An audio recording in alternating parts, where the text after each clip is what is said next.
Hey, good afternoon. Scott Luton, Greg White with you here on Supply Chain Now. Welcome to today's live stream, the Supply Chain Buzz. Greg, how are you doing this afternoon?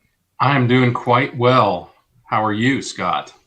Doing great. Had a great weekend. Great Yeah, weekend on a number of yeah. different fronts. Good sports Fan, weekend for Atlanta, wasn't it? great sports weekend. I can't mention my baseball team because Clay will break my legs, but they took Yep. 2 out of 3 from the Not that Dodgers. you're superstitious, right?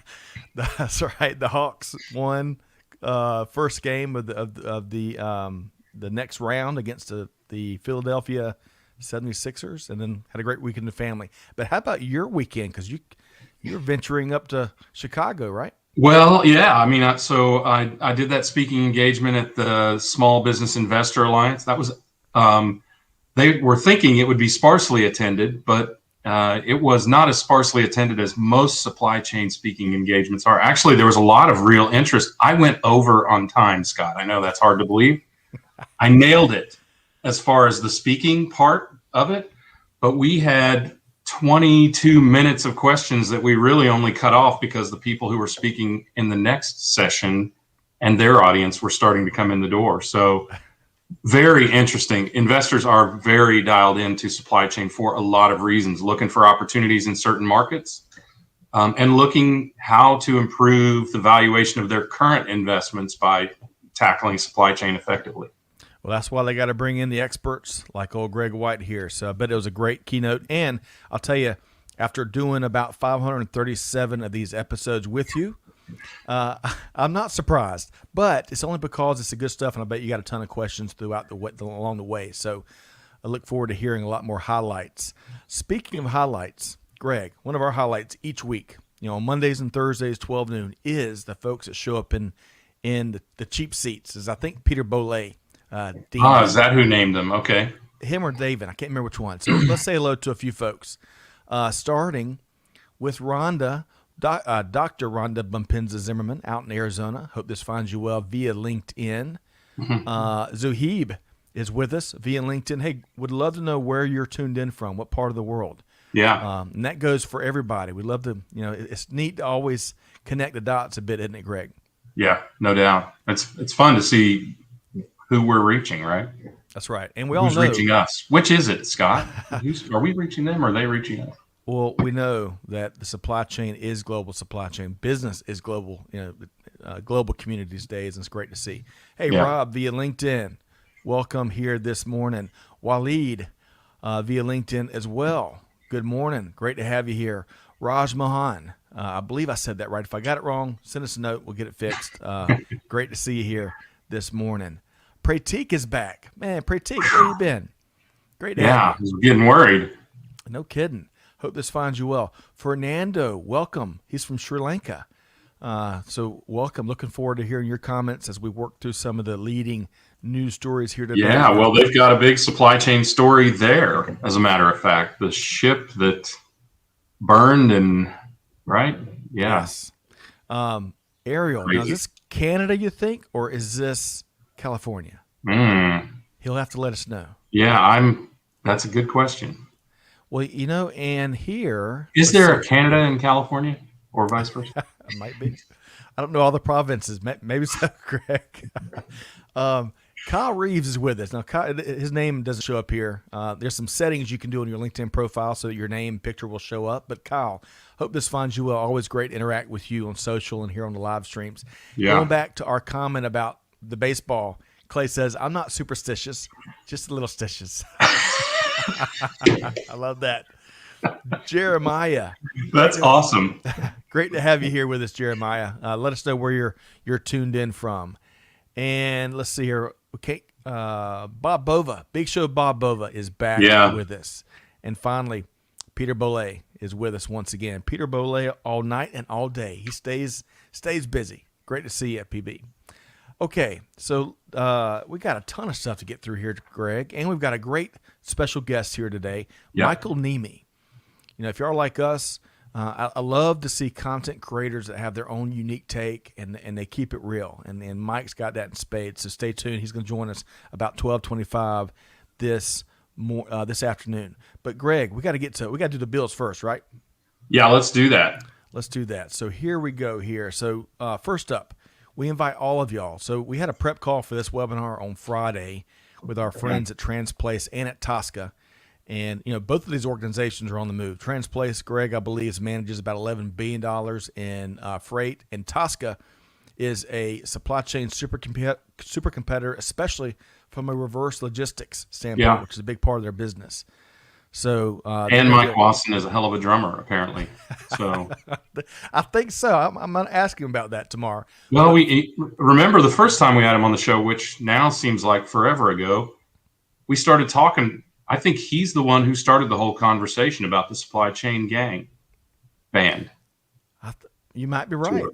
Maybe your memory is better than mine, but regardless, gosh, I didn't get his instrument wrong. Yeah, I know we'll be talking real meaningful innovation across supply chain tomorrow. No doubt. 12 noon. You can check that out on the show notes. And by the way, I stand corrected. Andrew Kelly is with us here today. Andrew, hope this finds you well.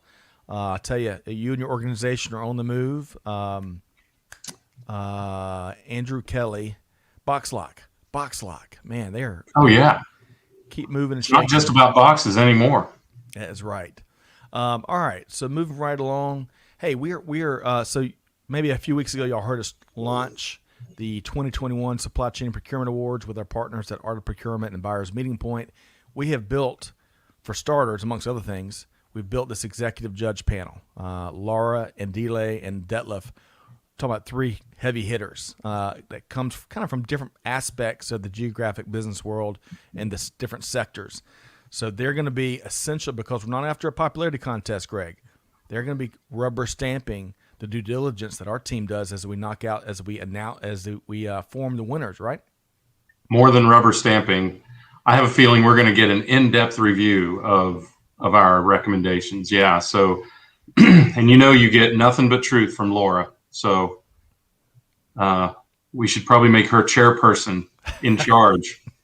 I'm not sure we actually need to make her chairperson in charge. I just think she'll take charge. So, well, hey, y'all can learn I'm glad more. For it. We are both. You can learn more at supplychainprocurementawards.com. We got a lot more information and details we'll be releasing just around the corner, including a outstanding global nonprofit we're partnering with to help them get their message and their mission in front of our global community. And then finally, so Clay, this is for you, my friend. We launched last week with June. I'll make the connection here, I promise. So, if you're a big PBS fan like I am here in the States, I love PBS and its programming. They have these telethons to raise funds a couple times a year. Well, kind of taking a chapter out of their book, a page out of their book, perhaps. June is going to be our telethon. However, we're not after donations. We're after your subscriptions and your reviews, right? That's going to help us reach more folks. So as I used a clip, Greg, last week from Friends, and I hadn't seen that show.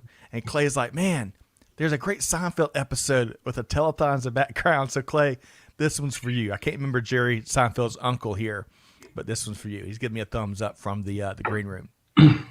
All right, and then with that, Greg, we'll take a pause because we're about to jump into the news of the day. But hey, I want to get your so you and Vicky offered some wonderful pictures from y'all's trip to Chicago, and I agree with you.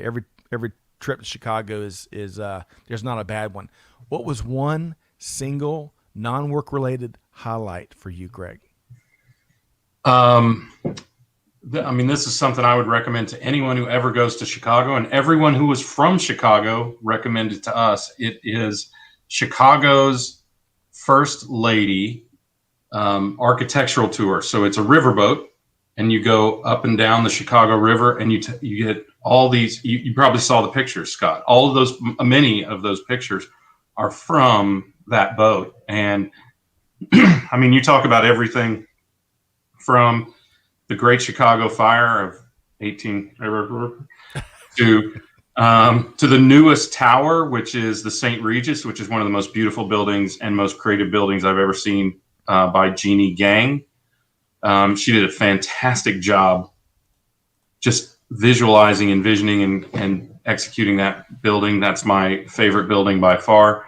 To the house that Gum built, the Wrigley building, Trump Tower, which is regardless of what you feel about Trump, can make a beautiful building.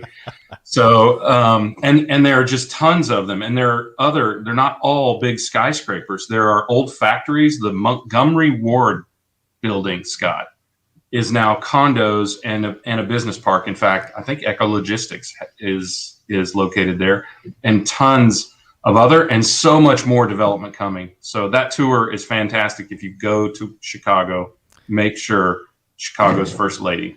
Love that. Look forward to all the pictures and reconnecting with you and Vicki and hearing some of the stories.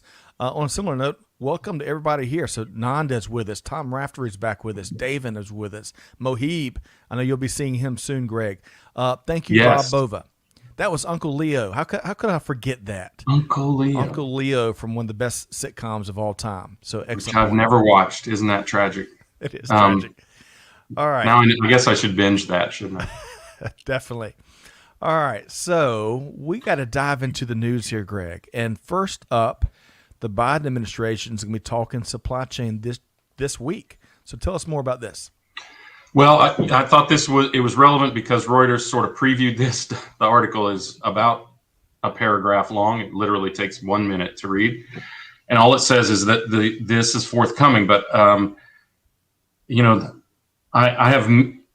I would love to say I have mixed feelings about government getting involved in supply chain, but they're not mixed at all. I think what we're about to see is going to be a unique combination of both out of touch and overreaching, and some things that most of us supply chain professionals will find incredibly obvious. So we need to keep our eyes open for this. We need to realize that a large portion of this is posturing and courting political favor, and not get this is the warning that I want to give to supply chain professionals.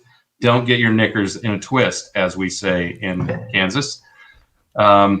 It's a lot of it is just talk, but I think there will be some actual value offered here. I'm really interested in particular in what they propose to handle the semiconductor issue.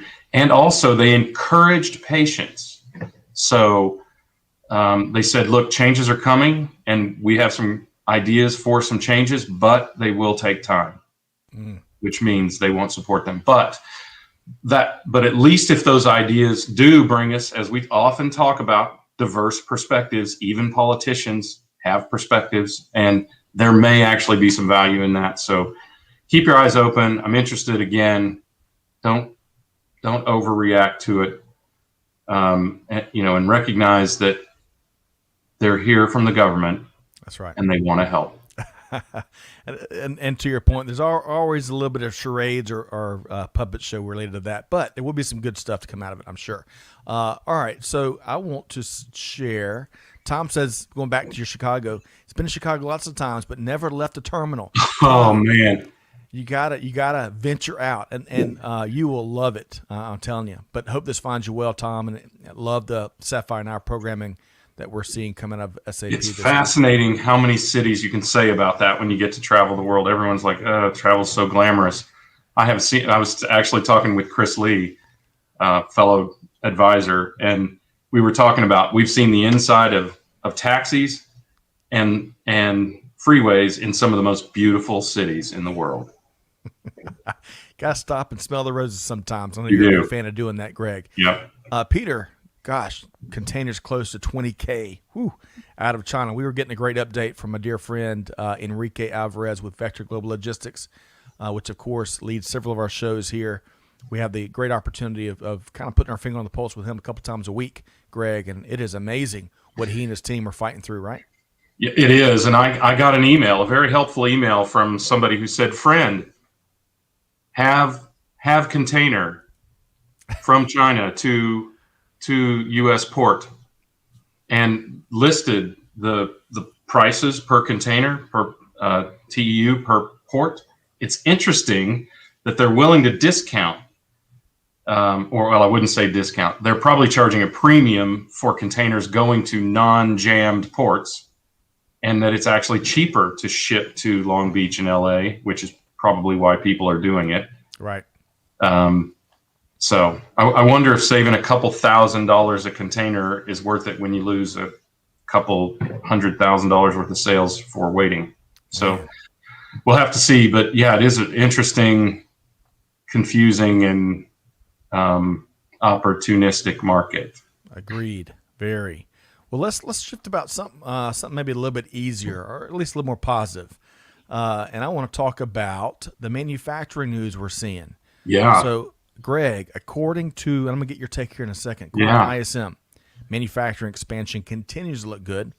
In the latest PMI numbers for May 2021, the manufacturing PMI registered a 61.2%. Now, what does that mean? Well, first off, what you need to know is anything in this PMI over 50 represents growth and expansion, right? So that rate, the 61.2, represents a small increase over April. So it's good in the macro, and it's good kind of here month to month. And get this, Timothy Fiore, I think I got his last name right, chair of the Institute for Supply Management Business Survey Committee. Whew. He was quoted as saying, and this is a great quote because it kind of touches on a lot of key things here. Quote, manufacturing performed well for the 12th straight month with demand, consumption, and inputs registering strong growth compared to April. Panelist companies, the folks that contributed basically, and their supply chains continue to struggle to respond to strong demand due to the difficulty in hiring and retaining. You can't just hire it. You got to keep them, direct labor. Record backlog, customer inventories, and raw material lead times are being reported.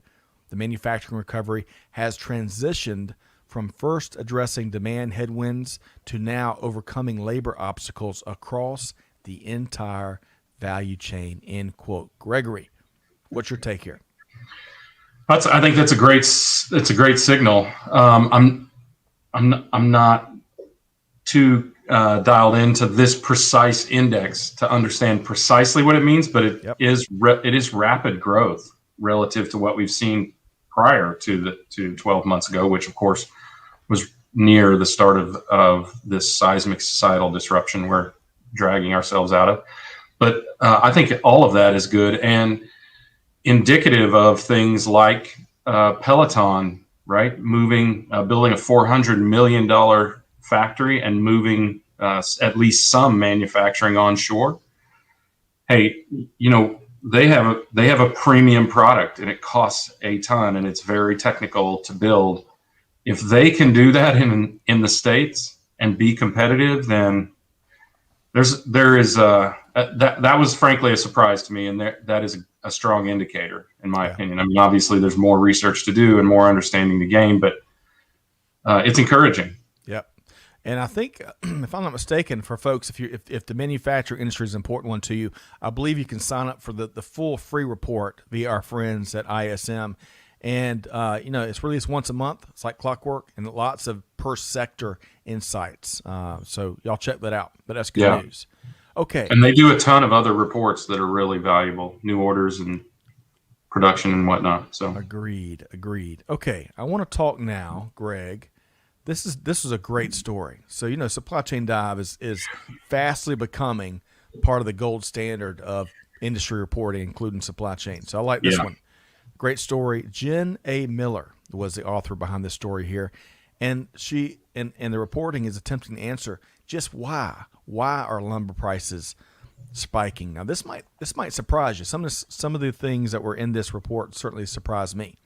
So first off, by one measure, there's a variety of ways you can look at this, but lumber futures contracts, those prices are up 374% over 1 year ago. So according to Mark Vittner from Wells Fargo, who is quoted in this article, he said this is the fastest rise in lumber pricing since World War II. The National Association of Home Builders says this is adding another $36,000 to the price of a single-family home. But you got to understand, so that you can't blame this on the pandemic. This has been in the works for quite some time. So get this, back to the Great Recession. Remember the Great Recession impact it had on a lot of, especially small market, mid-market industry companies, including sawmills. The Great Recession caused 30 large sawmills to go under for good. The 2017 tariffs, as we continue to look at the root cause here, 2017 tariffs on the Canadian softwood lumber did not help the problems, and neither did the wildfires we saw in the Pacific Northwest last year. And all those trees, Greg, they take about 10 years to grow to the point where it makes sense to harvest them.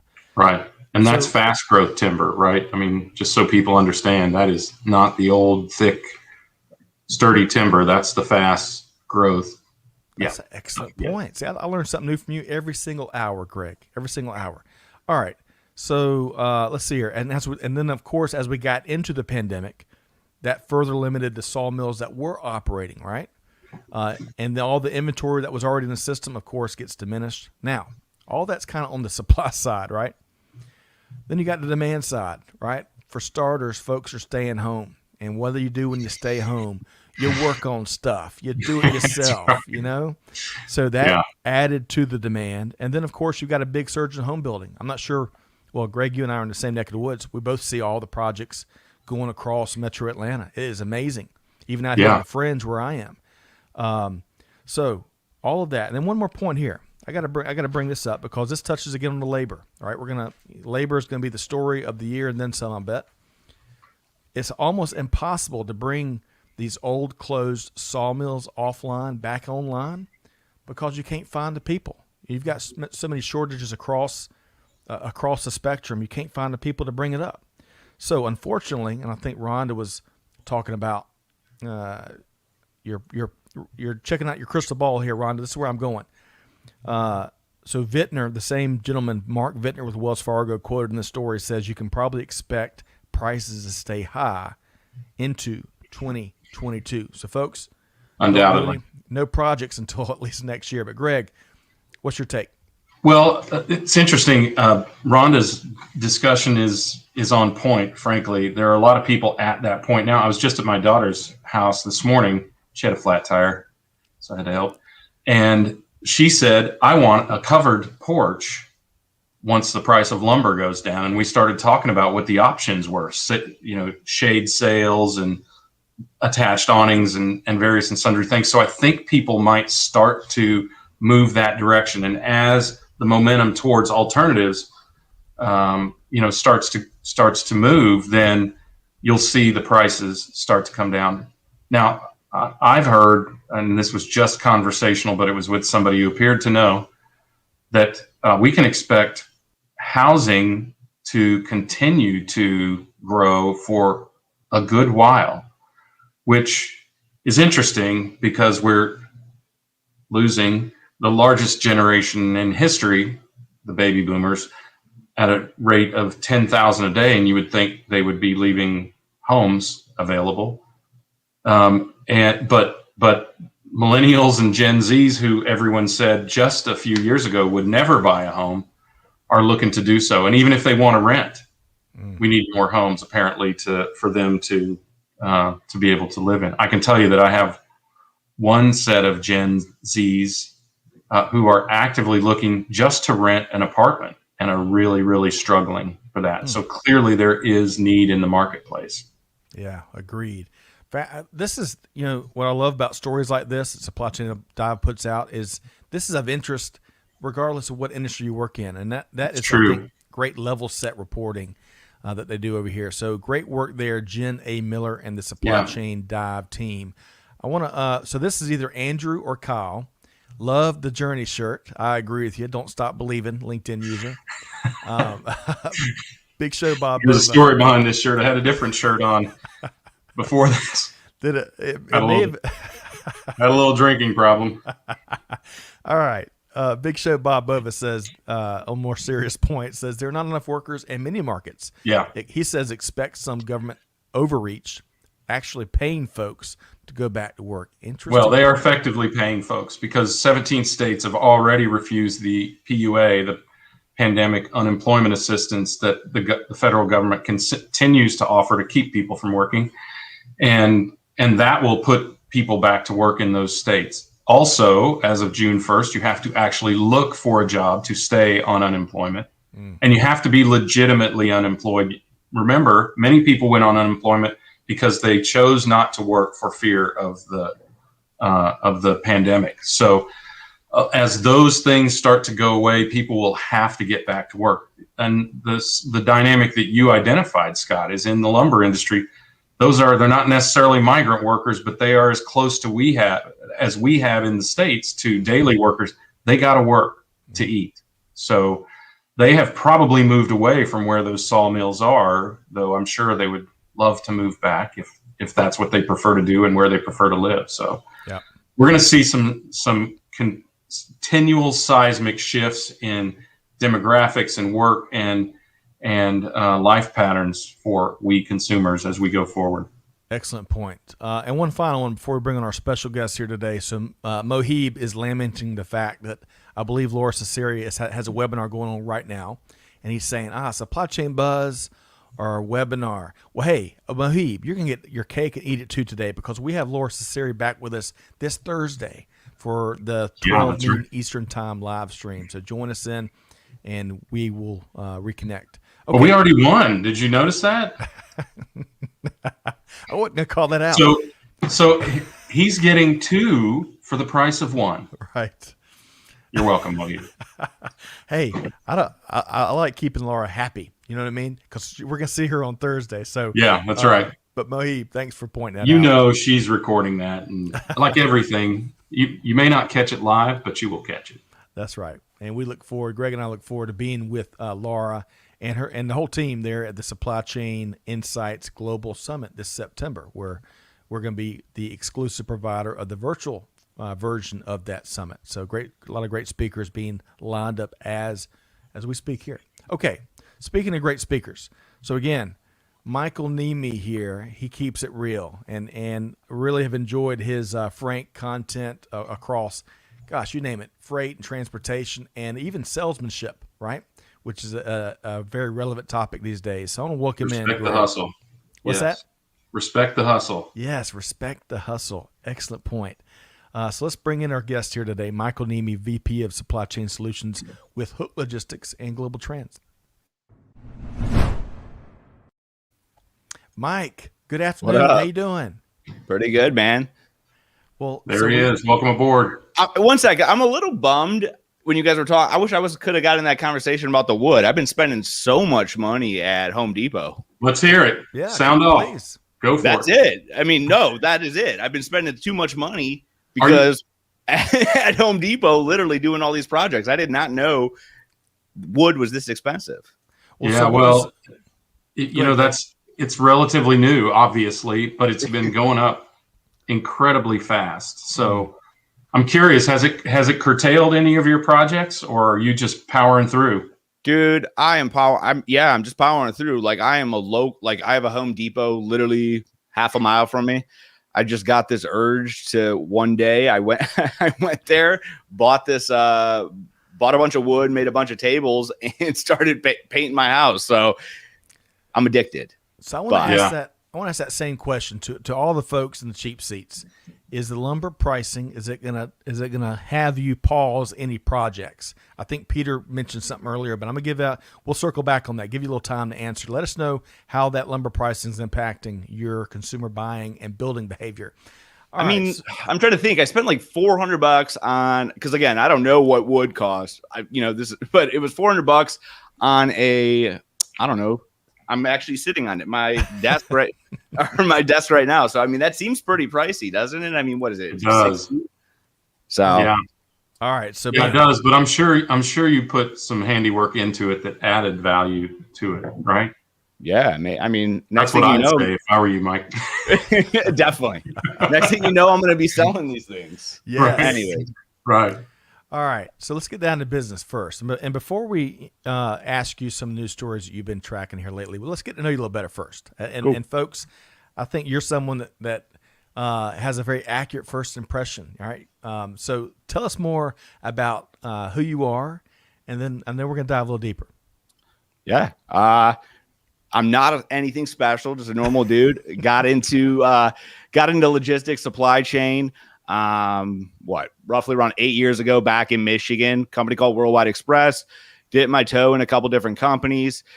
Kind of got, I don't know, I would say it's kind of got tired of, always working for somebody. So I started my own agency about a year ago, and then I ended up partnering up with Hook Logistics. They're a warehouse company, fulfillment center. And yeah, here I am. I just love logistics, but I love selling too. So to me, they go hand in hand. I love it. So is that what you do for Hook? I mean, what's your role there? Yeah. So again, they're about a year on. They just got another warehouse. I'm basically, it kind of works like hand in hand because, you know, you guys probably heard me talk. Like, I don't do any type of like brokerage, right? Any account I bring on is all in with me. So at some point, sometime they're probably going to need a warehouse. So it's kind of like working that avenue. And then again, kind of just targeting, you know, e-commerce accounts for him too. So, well, that's a good market. It is a good market. Yeah, it is. And if you are connected to Michael and what he just shared there, it spills out on all of his content. And you know, that's part of what got our attention, Michael, because we all believe that there needs to be a lot more authenticity, not just in supply chain, but in business and across in social and entrepreneurship for that matter. And you seem to bring that. You're known for telling it like it is, frank, the good, the bad, the ugly, all points in between. Yeah. Where do you get that from in your family? My mom. So I was raised by a single woman. I mean, I was just bred into it, you know, hard work and just being direct. Like, I mean, my mom is, you know, we weren't getting, you know, participation trophies in my household. My mom just kind of just told it how it was. And, you know, that's just kind of, again, it's just, that's who I am. You know, it's like, I think I said it the other day on another podcast, but it's like, there's just something that I find intriguing by someone that's just like unapologetically like themselves, right? Whether you might not like that person, you know, but you can respect the fact that that person's that person. And it just, I don't know, it builds a lot of credibility, at least in my opinion. Agreed. And Greg, how apropos, I think I said that right, is as Mike's talking about doing the work, he's got Dennis Rodman, who, say what you want to say about his personality, but man, he was a rebounding and hustle machine when he was playing. Pistons, Bulls, you name it, Greg. Isn't that cool? Yeah. Michael Jordan had no more to say about anyone than he had to say about Dennis Rodman, and he didn't play with him nearly as long as he did some of the other players. Yep. Well, it says misunderstood, so it's like it's a little bit of a deeper meaning. So it's definitely interesting. But yeah. So you must be a Pistons fan. Are you a Pistons fan, Mike? I have went to some Piston games, but no, I mean, I'm not. So if I'm if like we were talking about gambling, but like if I was to not gamble and say I was a fan of a team, it would be Detroit Red Wings. There you go. Okay. All right. You just lifted my brother's heart. He's a huge Red Wings fan. Let's go. All right. So let me recognize a few comments here, and then Mike, we're going to keep going with a couple stories that you've been tracking here lately. Cool. This is either Kyle or Andrew, and Clay or Amanda, if you'd let me know. Going back to lumber, right? He says, similar to fuel, as the pricing fluctuates, we've got to power through, especially if our projects are necessary renovations. Excellent point there. Let's see here. Nanda from Norway. Nanda, hope this finds you well. Great to have you here today. He says, guess there will be ripple effects on the paper industry, packaging industry, which then will have an impact on logistics, which will impact total cost and supply chain. Yeah, there's a butterfly effect moment for you right there. That's right. And that was Kyle that mentioned powering through here in this comment a second ago. Yeah. So thanks for that. By the way, the most beautiful time of year in Norway right now. Amazing. You can play golf at 10:30 at night. Oh, I love that. What up, Brian? He says, well said, authenticity. Michael Neme bleeds it. I agree with that. It's evident. And then one final note here, because Peter Bollet met Dennis Rodman many years ago on his flight from L.A. to Montreal. He played with my best friend growing up, Bill Winnington. Peter, wow. Hey, you know Bill Winnington? 3-time NBA champ. Peter says Dennis was so kind and soft-spoken, contrary to his outward appearance. How about that? Different person off the court than on, that's for sure. All right. He had a go mode, that's for sure. So we've talked NBA without mentioning the resilient Atlanta Hawks. We'll save that for another day. But, man, it's really impressive to see what they're doing. But, Michael, Let's get back to business because, Greg and I, we like the buzz, and the team likes the buzz here because we like to kind of pick and choose the headlines that we're tracking and stories that we're tracking. What's a couple stories that you've been reading and talking about here lately? Well, I sent you over the one about like optimizing your LTL. I talk a lot about people treating their LTL like they would their truckload, and talking with multiple accounts or potential customers daily. It's like clockwork, right? It's either they go out and they're using multiple different brokers, carriers direct, or they're doing like an RFP like they would a truckload when it's truly hurting them, right? One, it's like I think it was 90% of the top 25 take over 90% of the market, right? So there's not enough, there's not as many options out there, and quite frankly, it's got to be a volume. It's got to be a volume game, and a lot of times people use way too many LTL carriers for their spend, right? I mean, I've had accounts that have done 3 million, and we only, we got them contracted pricing with 4 carriers. That they like the freight better, right? They're going to give you more aggressive rates. It's just a fact. They get to know your customers better, right? They're always in and out. And think about it. What did we go through? Missed pickups right now. Everything's backed up. Well, when those carriers are getting all that volume and they already know your freight, they already know where to pick it up. You're more likely going to get that freight picked up, especially if you have contracted rates. It's just the way it is. So this word relationship, and especially the word partnership's been thrown around for years now, but how does that fit? And that's what you're kind of speaking to, right? I mean, relationship. I mean, we're all here to make money, right? Everybody's got to be profitable, and I think that from logically it makes sense. But like, think about it. It's like, hey, let me take a step back. A lot of people, not everybody's Amazon, right? Not everybody's the Kellogg's, right? It's, those companies that are, I would say 5 million and down in LTL spend. Nobody really even pays attention to that line item. It's always truckload.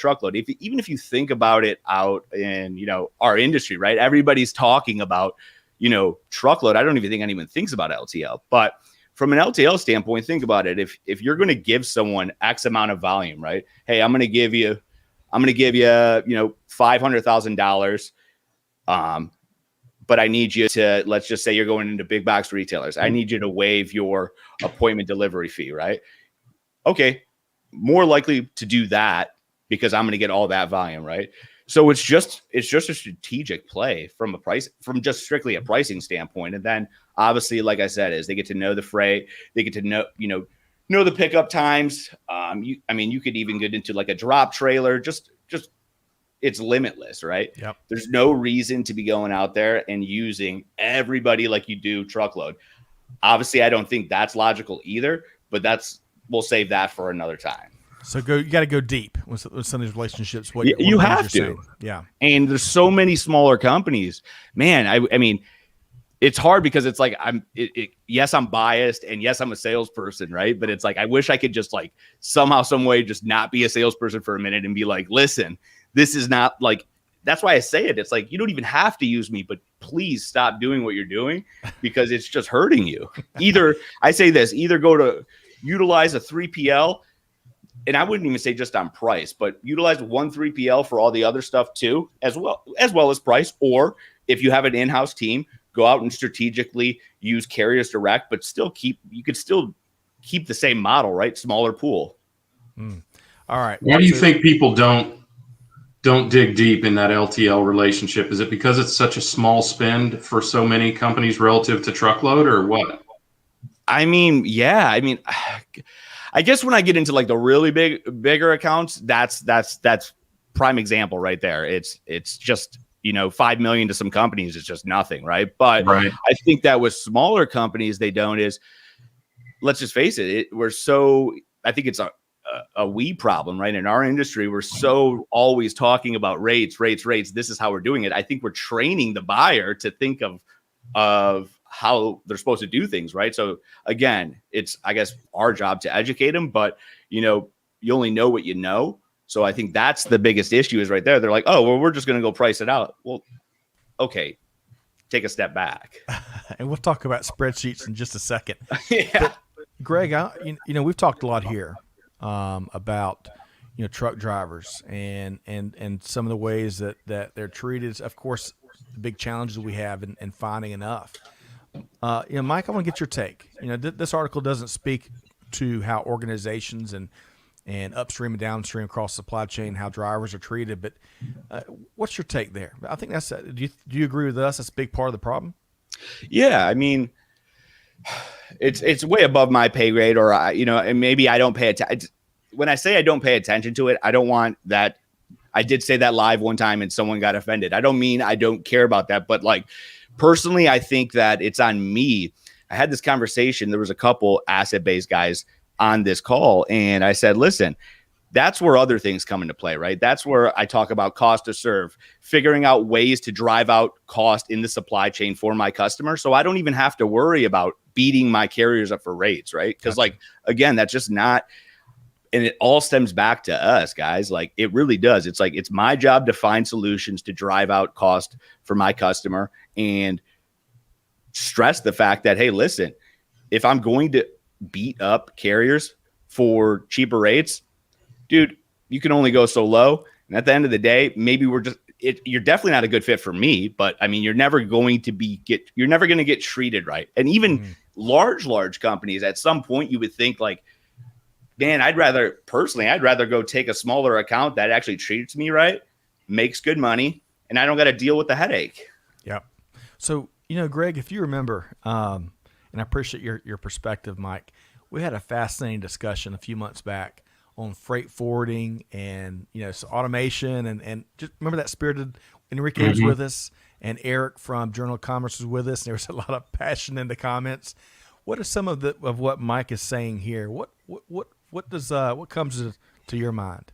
Well, I mean, the dilemma for drivers is it's not primarily how they're treated, because most people who aren't in the industry don't know how truck drivers are treated.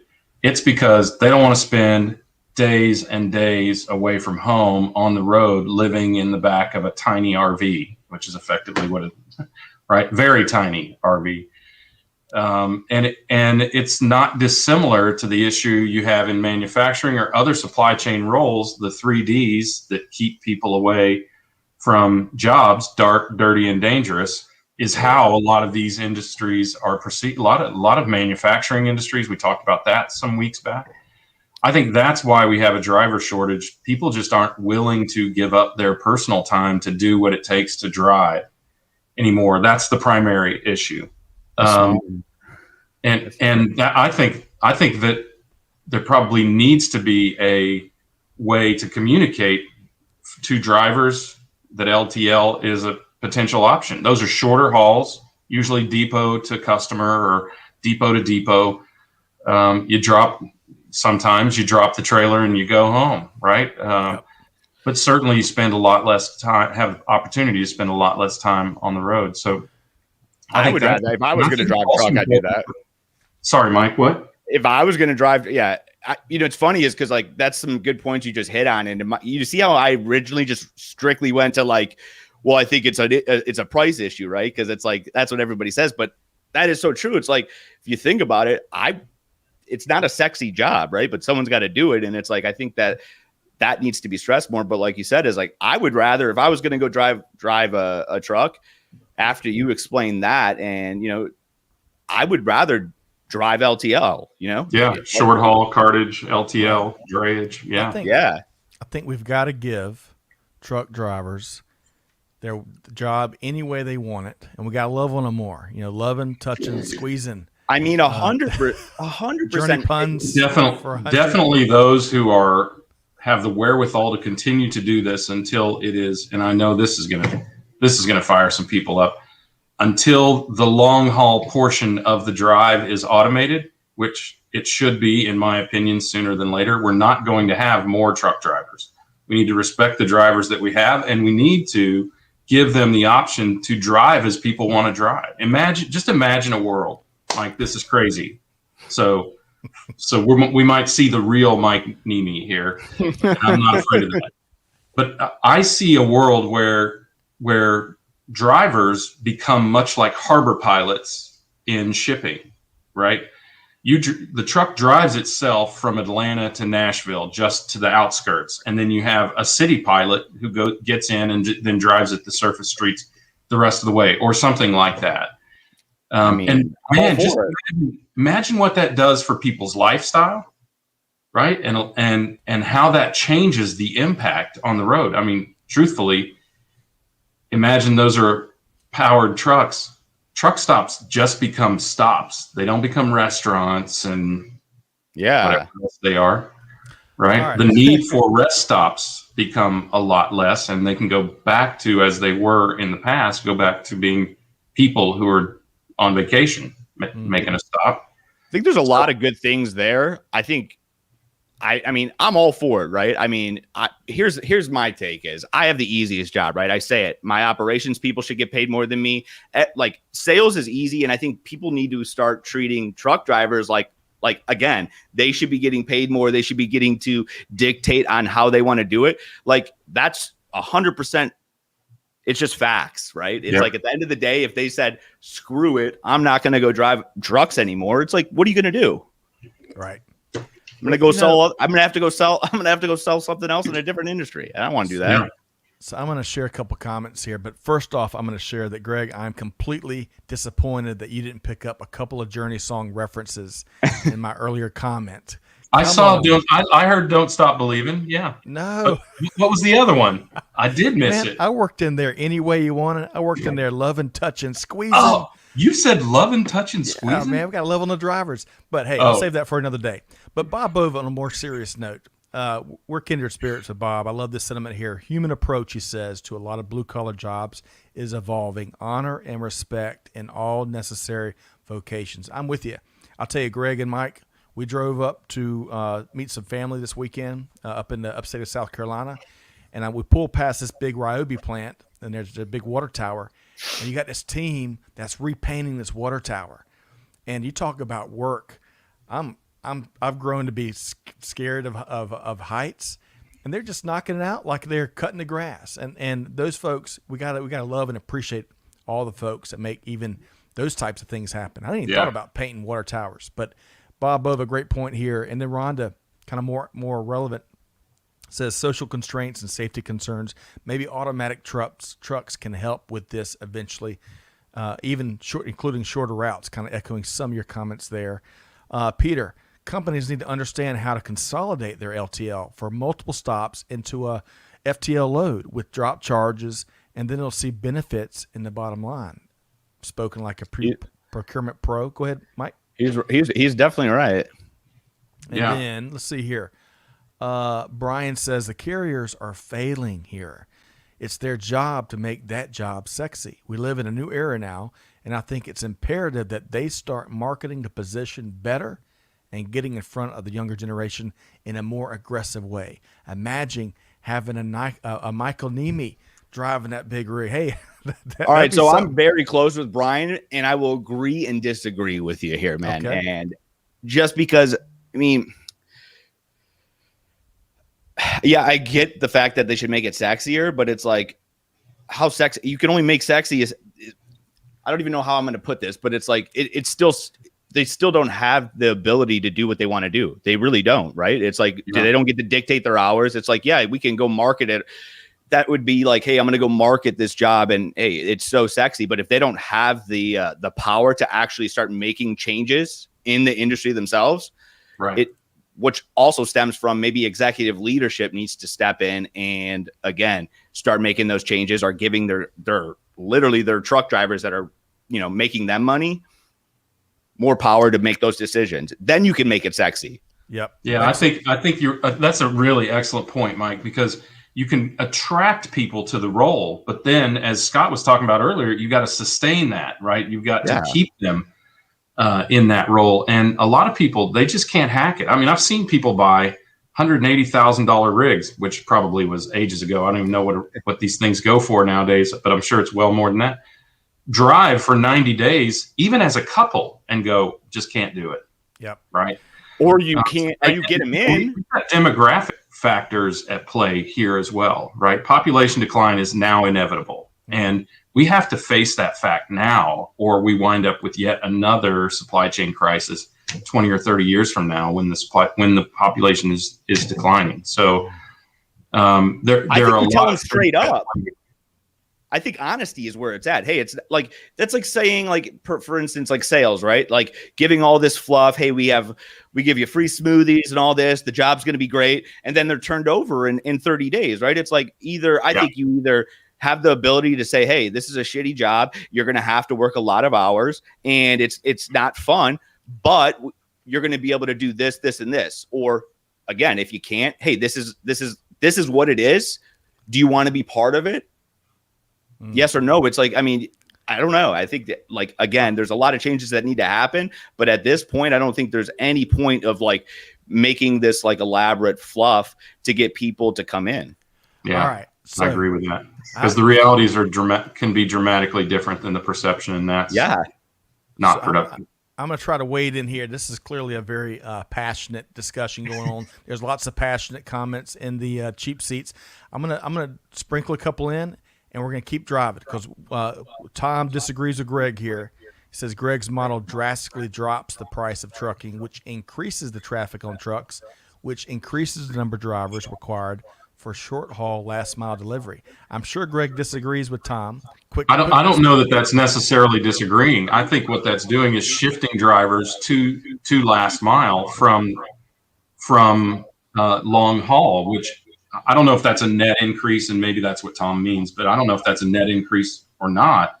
But there aren't that many drivers doing last mile delivery relative to the number that are required to do long haul. Now, imagine if we take the drivers we do have and apply them to last mile delivery. One, they're happier. Two, they're healthier, which is a big issue for truck drivers, right?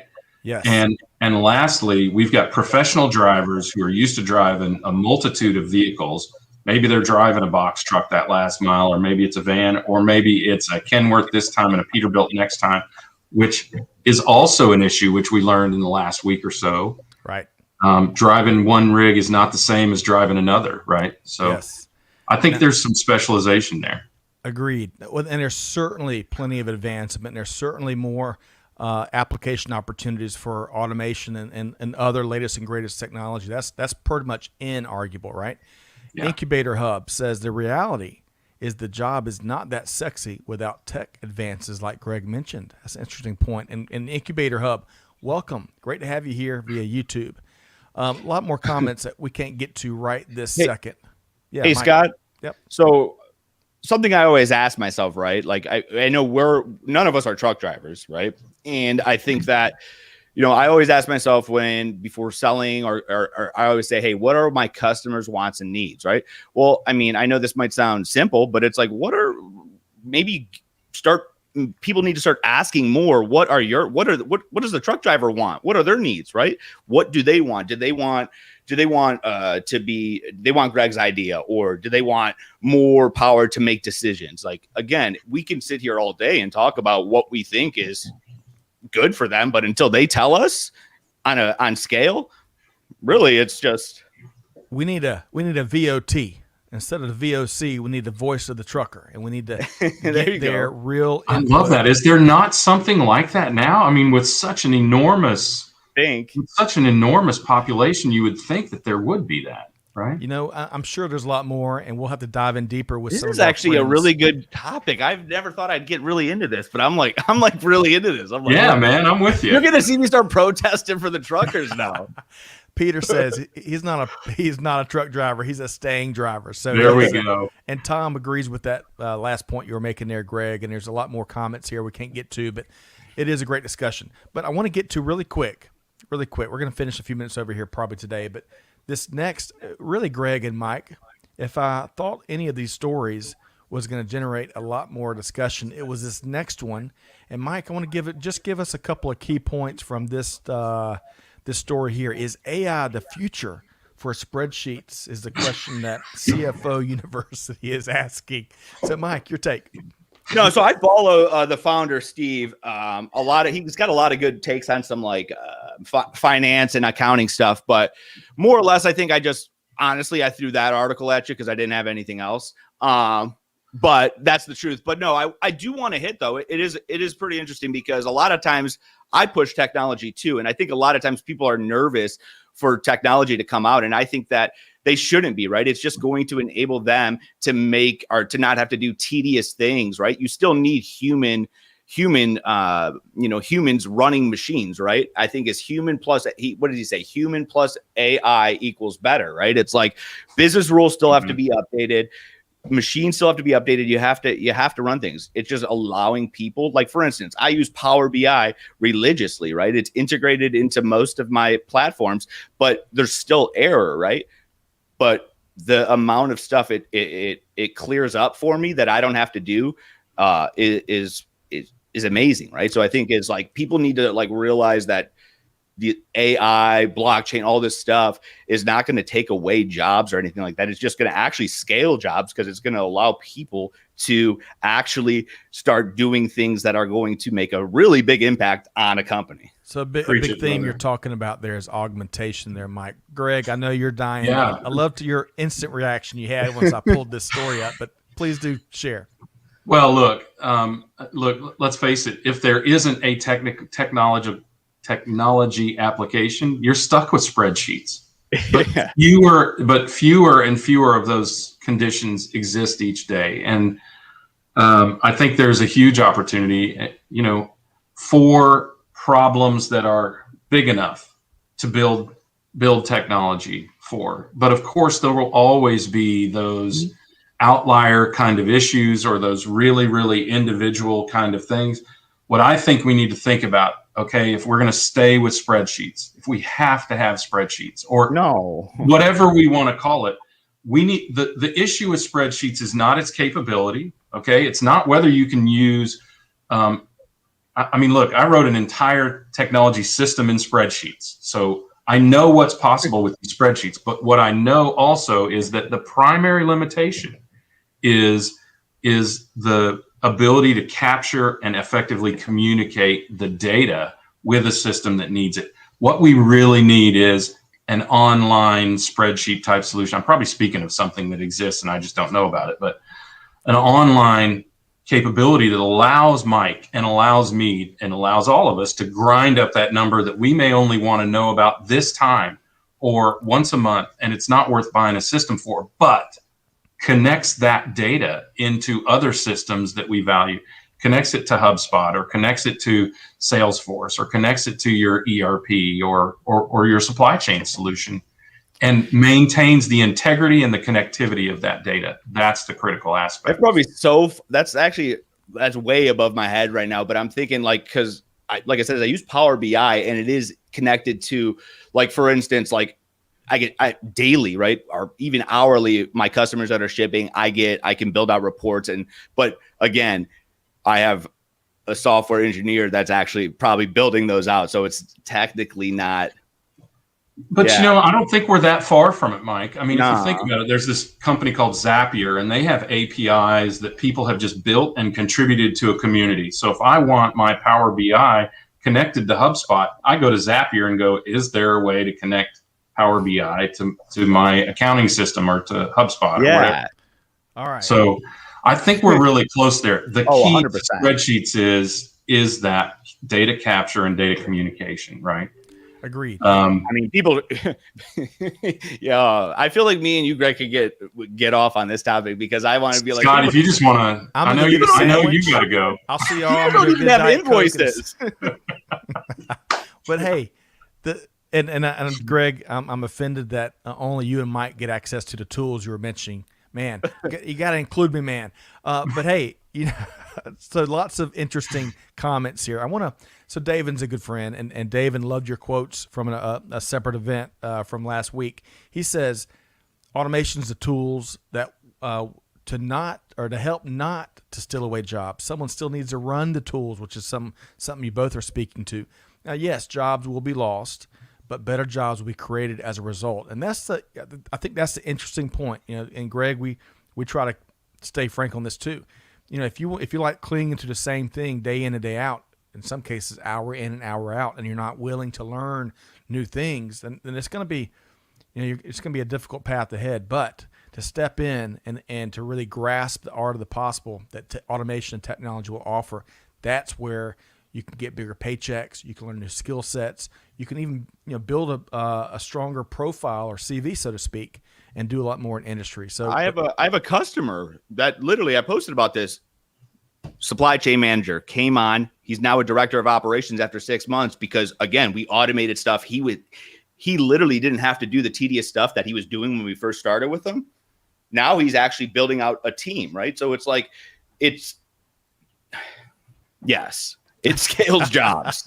And Mohib says, and I think he shared this, I couldn't grab it last time, this discussion with artificial intelligence intrigues me. Hardworking, intelligent people trying to make us smarter and lazier. Love it, he says. How about that? And then David follows it up. The jobs lost are the jobs that no one wants to do anymore anyways. These tools are usually targeted towards jobs that have a high turnover rate.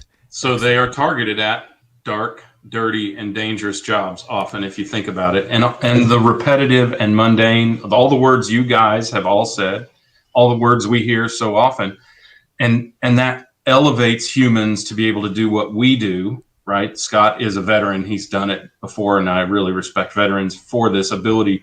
They make life and death decisions in an instant with insufficient data. And that's something that a machine cannot do. Yes. Right? You put that combination together, it actually, at least not today, but today it requires a human to do that. Insufficient or inaccurate data. Inaccurate, right. Per our text exchange this morning. I don't know about y'all, and we'll save this for a later time, but AI is running rampant in a very bad way on LinkedIn. It's driving invites and messages, and they often do a lot more harm than good because they show you're not doing your homework, or at least at right. best, you don't have your inputs and outputs set. So I'll save that for later. So we don't have to name the party, but this was hilarious. Scott, as the CEO of Supply Chain Now, have you ever thought about running a business? That's what the message actually said, Mike. What? It's just take a little bit of time, and just make sure you do your homework. But hey, I actually downloaded this thing called Copy AI. It makes me sound smarter, but well, look, I don't think there's any shame in augmenting your knowledge with it. Oh no, never. But completely supplanting it is, that's a problem. Yeah, hey, can I want to give Tom yet another shout out. So he mentioned a company called Airtable. Duh. What did I say? That I don't know about any of this. Airtable is similar to what we were talking about. So that could be a good solution for people. I think it's relatively cost effective. So good call, Tom. Thank you. Excellent point. Check it out. All right. So Mike, what a wonderful like the way you do that again, Mike. What? Check it out. Oh yeah, I was like, I wrote that down. I was like, I gotta check that out. Write this down. All right. Right. So wide-ranging conversation. Appreciate your time here today, Mike. Let's make sure folks know how to connect with you after the fact. I think we've got your LinkedIn profile direct link in the comments, but how else can folks connect with you? If you want to know me personally, my Instagram is Midwest Mike 87. My YouTube is Midwest Mike, and but I'm the most active on LinkedIn. So awesome. That's it. Tune in. When's your next live stream? Dude, I'm sporadic. Who knows? It might be after this. I don't know. Okay. Good.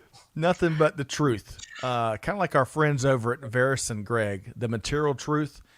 Here you get the Michael Neme truth. So I think when Mike gets inspired or angry, that's when he goes live. Is that pretty much what drives it? Yeah, pretty much. Yeah, it's what makes it the best too. It's just like, I can't really. I'm pretty detailed, but when it comes to content, I'm like, I think some of my best stuff just comes from when it's like, all right, this just pissed me off, or like I'm jacked up. Let's just go live. So okay, I got to ask you this. Sorry, I know we need to wrap, but I have to ask you this. Have you ever found yourself? I know you can kind of watch the count of who's watching. Have you ever found yourself talking to yourself, but nobody listening, and all just the time, and just doing it just to get it out? Yeah, it's the best. It's the best therapy. Like I love it, man. I don't got some like crazy following. I'm like, well, so there's, you kind of look and you're like, it's kind of humbling too. It's like, you're not really that sweet. But I'm going to keep going. You get it out, and that's therapy. And I think that Rhonda would affirm that is good. Oh yeah, Rhonda's probably the only one watching me, and maybe my mom, but that's about it. That's a very important demographic. You don't want your mom watching you. No, she's there. Yeah, we don't want that. But cool, guys. Well, I appreciate you guys having me. All right. Yeah. So we've been talking with Michael Neme. Really appreciate it with Hook Logistics and GlobalTranz. We'll see you again really soon. Thanks so much. Later, guys. Take care. Man, I knew that was going to be lively, but I almost needed a couple white flags to try. And you really y'all were agreeing. I think there's a lot of passion, especially with the intersection of all these things. Yes, I would call that a violent agreement. No doubt. Agreed. Okay. And Brian says, loves the humility. Yeah, I think that's my favorite part about conversations like this, right? Because as he opened up, he's not a know-it-all, or I can't remember what exactly he said. He's got a take. And, of course, he's got some great experience. Clay agrees. Violent agreement. Okay. So, Greg, we do have to jump out really quick. We've got a 1:30 commitment coming up.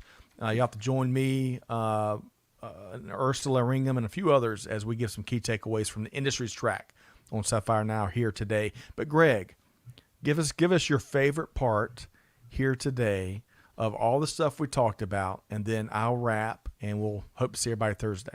I think the favorite part had to be the empathy that the community has for not just drivers, of course, drivers, but also for people in the industry in general. Look, this is a tough job. As I told a group of investors, of dozens of investors, right? If in supply chain, if you're out of stock, it's your fault. If you're overstocked, it's your fault. And if anything happens to go right, thank goodness for the sales team.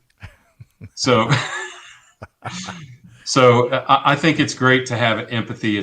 This is great therapy for all of us, right? To get together, to appreciate what we all do, and to put special appreciation on the folks who grind so hard every single day to make sure we get the stuff that we want.